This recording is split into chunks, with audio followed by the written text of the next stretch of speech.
What is your I remember my past life moment? I want to share a story from my life. When my son was about 2 years old, he told us something that surprised us. He said he chose us as his parents.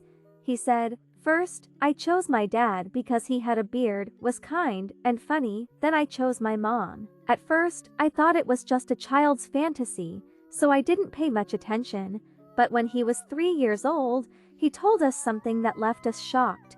We were lying down one evening before bedtime, and out of nowhere, our 3-year-old said, "It's so nice that I chose you and Dad. It's wonderful when your parents love you, hug you, and kiss you.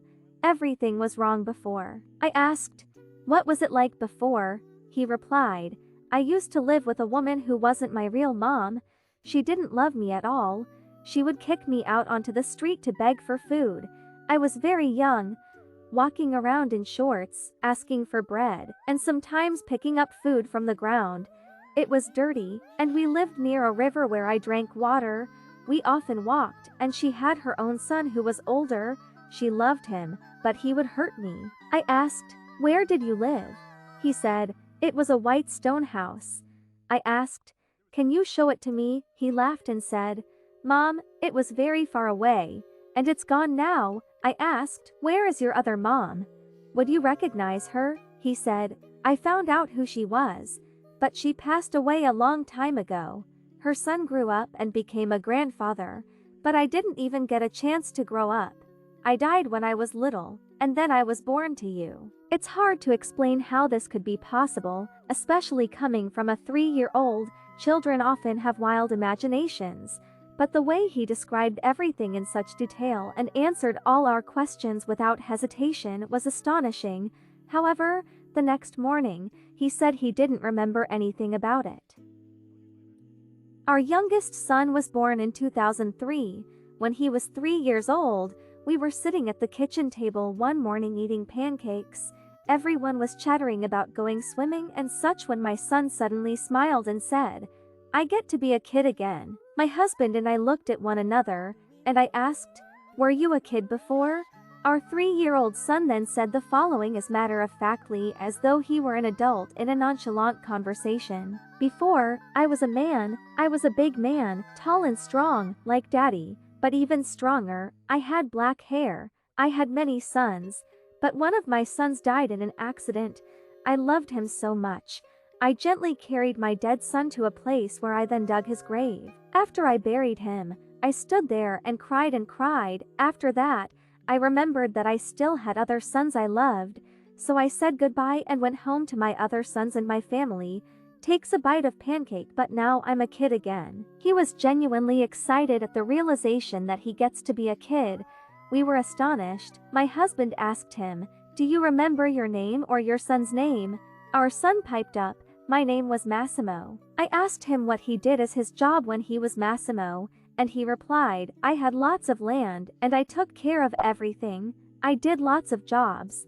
Before we could delve any deeper, he was finished with breakfast. He climbed out of his chair and ran to hug both of us. He was so joyful. As he ran out to play with his siblings, my husband and I had a moment where we were both staring at one another in amazement.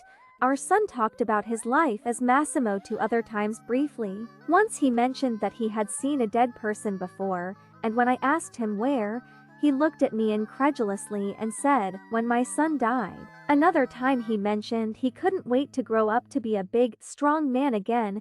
Even when we asked him questions, he would brush them off as if such things were no longer important. Now our son is 16. When we mention this part of his life, he just chuckles and says he does not remember that. He still loves being a kid though, and has a loving spirit that does not take happiness and family for granted.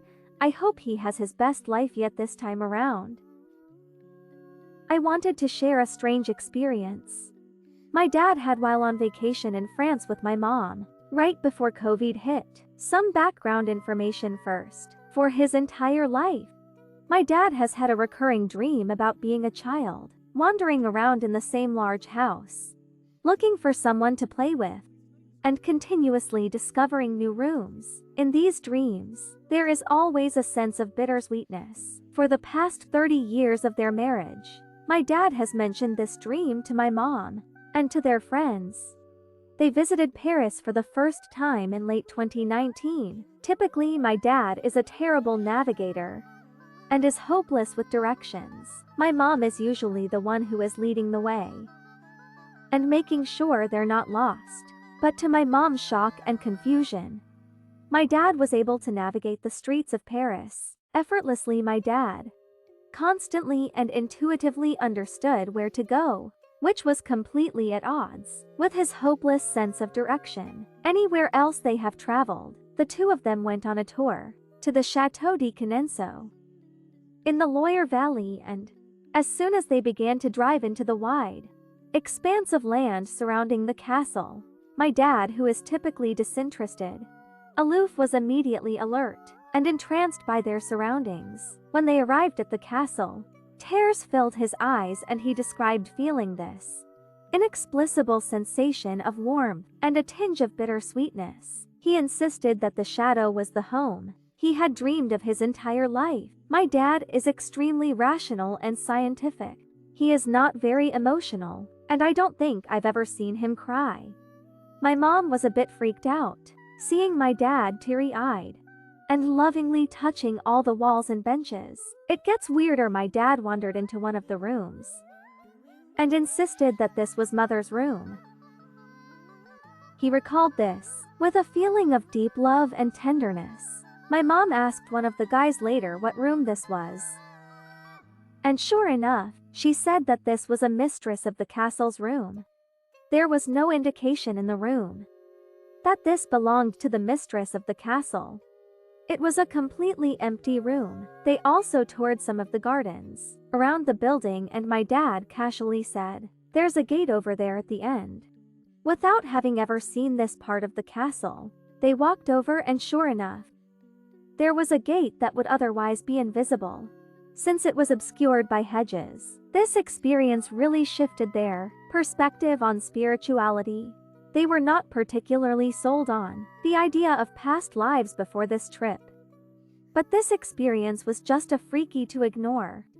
Though even now, I think he gets a bit sheepish sharing this story, thinking it might sound a bit unhinged. Out of curiosity, I've looked up the past residents of Shattered, each and so online, but there has been a long history of different ownership, and it's hard to pin down whose memories he might be recalling. If this really was a past life, whoever my dad was must have enjoyed a close relationship with his mother and a happy childhood tainted by an unknown sadness. My mom's theory is that because his only memories of this place are child's, and because this experience is so deeply ingrained in his mind, he must have died there as a kid. A bit dark, but we can only guess. They wanted to try a past life regression, and I'm curious about what might come out of that. Perhaps weirdest of all, typically, my dad has had this dream about twice a year. But it's been 2 years, and my dad hasn't had this dream since he visited the castle. Maybe something was resolved